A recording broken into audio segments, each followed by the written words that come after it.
ሩት በስተመጨረሻ የህይወት ልጅ አገኘቻት። የህይወት ልጅ እንግዲህ አገኘቻት። እቤት በወስዳት እና እንባዋን ባብስላት ደስ ይለኝ ነበረ። ነገር ግን ሳሮን ይሄንን ካወቀች ትገላታለች ህፃኗንን። ስለዚህ እንዴት ደስ እንደሚላት ግን እያለች እንግዲህ አግኝታላታለች ማለት ነው ከወንድሟ ጋር ሆና። ከዛም በኋላ ወደ እሱ ስትሄድ ሳሚ ደግሞ ይሄ ሾካካ እየተከተላት ወደዛ ሄደ ማለት ነው።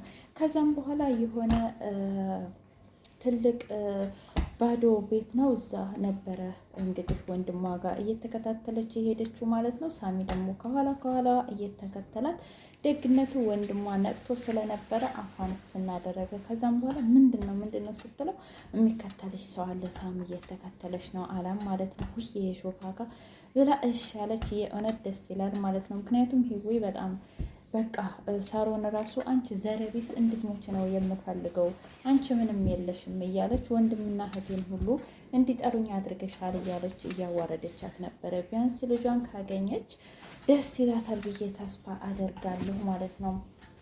ሰላም እንግዲህ ዛሬ ቁም ስቅሏን ያሳየቻት ሳሮንን ማለት ነው። አንቺ ማነሽና ነው በዚህ በቦክስ ከላይ ከታች ነው አክሮባት የማሰራሽ እና አንቺ ማነሽና ነው እኔን እስኪ ንገሪኝ፣ ባለፈው እንደዛ ያደረግሽኝ ስትል አንቺ ሴትዮ ጤነኛ አይደለሽም እንዴ? ኧረ አሁን ልሄድበት አለቻት። ስለምን መሄድ ነው የምታወሪው? ዛሬማ እኔ ብድሬን ሳልመልስ በፍጹም አትሄጂም ስትል ዳዊት መጣ።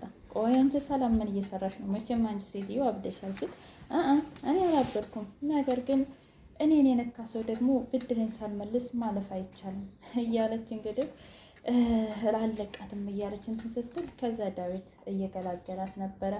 ከዛም በኋላ ስትገላግላት ደግሞ ሳሮን ስለያዘላት ብቻ ልትማታ ስትወጣ ሂውማን ሄሮ ወደቀባት።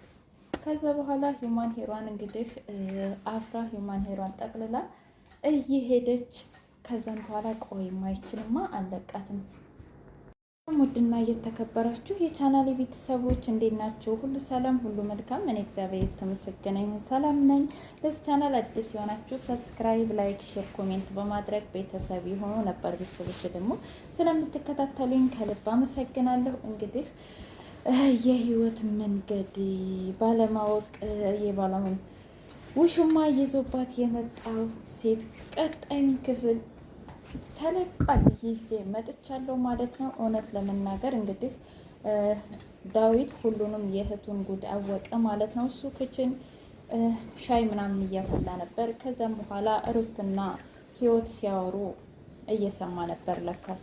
ቆይ አንቺ ግን ለምንድን ነው ስለ እህትሽ ያልተናገርሽው ለዳዊት ስትል፣ እንዴ ዳዊትን ታውቂው የለ አንደኛ ነገር ገና ከሆስፒታል መውጣቱ ነው፣ ሁለተኛ ነገር ደግሞ እኔ እንጃ ብቻ እሷ ጤነኛ አይደለችም፣ ጭራሽ እኮ አብዳለች፣ ለይቶላታል። ስለዚህ እሱን ነገር መናገር አልፈለኩም አለች። ከዛም በኋላ ለነገሩ ልክ ነች ስትል፣ ምን የገዛ እህቷን የእናትና የአባቷ ልጅ ልትወጋ መጣች? ቆይች ሴትዮ ምን ሆና ነው? ለምንድን ነው ደግሞ እንደዚህ ሲያልነገርሽኝ ሩት አለ። ከዛም በኋላ አይ አላደል ደግሞ እኮ እኔ ልወጋ ነበር እንዴ? ቆይ ወይ አንቺስ ደግሞ ለምንድን ነው የምትወጋሽ? ምን አድርግሻታል አንቺ አለ። እሱን እንኳ አላውቅም፣ ነገር ግን የተዘጋጀው ለእሷ ሳይሆን ለእኔ ነበር አለች። ቆይች ሴትዮማ አብዳለች ብሎ ከዛም በኋላ በኃይለኛው ተጣራ። ምንድን ነው ወንድሜ አለች። ቆይ አንቺ ምን ሆነሽ ነው ልትወጊያት የነበረው? አንቺ በቃ ለየልሽ አበስሽ ማለት ነው አላት። አይ እኔ ለእህቴ አልነበረም፣ ነገር ግን ለእሷ ነበረ። ደግሞ እሱ አይመለከትም። ምንድን ነው ተቆረቆርክላት እንዴ አለችው። ቆይ አንቺ ሴትዮ አብደሻል ማለት ነው? በቃ ለየልሽ እንዴ? ለየልሽ እስኪ ንገሪኝ አላት። አይ ትሰማኛለህ፣ እኔ በቃ የምፈልገውን ነገር አደርጋለሁ፣ ሲቀጥል ደግሞ እንድትሞት እራሱ ፈልጋለሁኝ አለችው። ከዛም በኋላ ምን አለ በጥፊያ እንደያስልሳት። ከዛም በኋላ ገላገለችው። በቃችሁ በእኔ አትጣሉ በቃችሁ ብላ እውነት በጣም ደበራትና ቁጭ አለች። ይውይ እች ሴትዮማ አብዳለች፣ እች ሴትዮማ ለይቶላታል እያለ እንግዲህ ወደሚሄድበት ሄደ። በሌላ በኩል ሳሚ እና ያንን መርዙን ይዞ እያሰበ ነበር። ማን ነው ምንድነው ያደረገው እያለ። ከዛም በኋላ ዳዊት መጣና ምን አንተ ነበርክ ማለት ነው ልትገለኝ የነበረው? አንተ ነበርክ ማለት ነው አለ። አይ ኧረ በፍጹም እኔ አላምንህም። አንተ ነበርክ ልትገለኝ የነበረው። ቆይ ምን ብበድልህ ነው? ቆይ ምን ባደርግህ ነው? አይ እንግዲህ አንተ ሰውዬ ተረጋጋ። እኔ አይደለሁም ነው የምልህ። በቃ ምን ሆነህ ነው የማታምነኝ? እንደውም እያለ ሲወራከቡ ሂዊ መጣች። ቆይ ምንድን ነው እናንተ ሰው? አሁንማ ጠቅላላ እኮ ቤቱን ኳስ ሜዳ አደረጋችሁታል። ኧረ እሱ የምን ስለምን ኳስ ያውቃል ብለሽ ነው? አይ ከፈለክ እንግዲህ እንደ ኳስ ነው የምጠበጥብህ አለው። ሲጀመር አንተ አይደለም ስለ ኳስ እንደው ማን ማን እንደሚጫወት ራሱ ታውቃለህ እንዴ አለው። እያሉ እየተጣሉ ከዛም በኋላ አረ ተረጋጉ።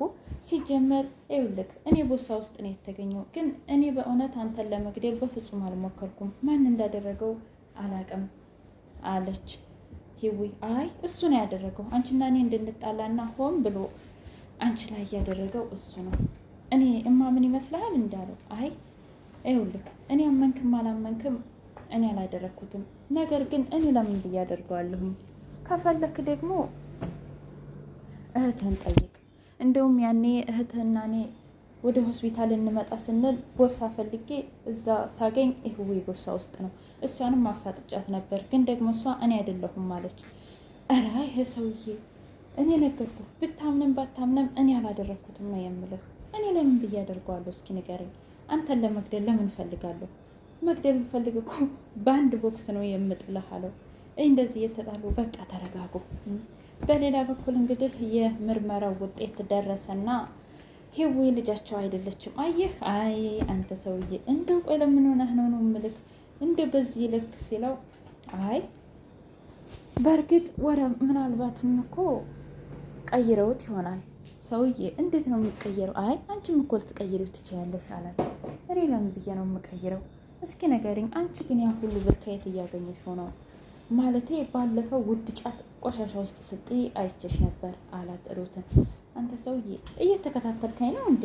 እኔ የማውቀው ነገር የለም አልኩ። ሲቀጥል እድሜ ለኔና ለሳሮንን እያጭበረበረች ለምታመጣው ብር ትረጫዋለህ እንደ ልብህ አለች። ምን እያጭበረበረች? ስለምን ማጭበርበር ነው? አይ ሰምተሃል እንግዲህ እንደ መርማሪ ፖሊስ አያድርግህ አለችው። ከዛም በኋላ እንደዚህ ተባባሉና ተለያዩ። እዛ ከሄደ በኋላ እስኪ ንገሪኝ፣ የህይወትን ልጅ አንቺ ነሽ እንዴ የደበቅሻት አለ ሚስቱ። እኔ አይደለሁም ነው የምልክ። ለምንድን ነው የማታምነኝ ሳሙ? በቃ የማትወዱኝ ከሆነ የምትጠሉኝ ከሆነ እኔ ከዚህ ቤት እወጣለሁ አለች። አይ ነገርኩሽ፣ አሁን እኔ ማስመሰሉ ምኑ ይቅርብሽና ትክክለኛውን ነገር እንድትነግሪኝ ነው የምፈልገው አለ። እኔም ነገርኩ፣ በፍጹም እንደዚህ አይነት ነገር አላደረኩም።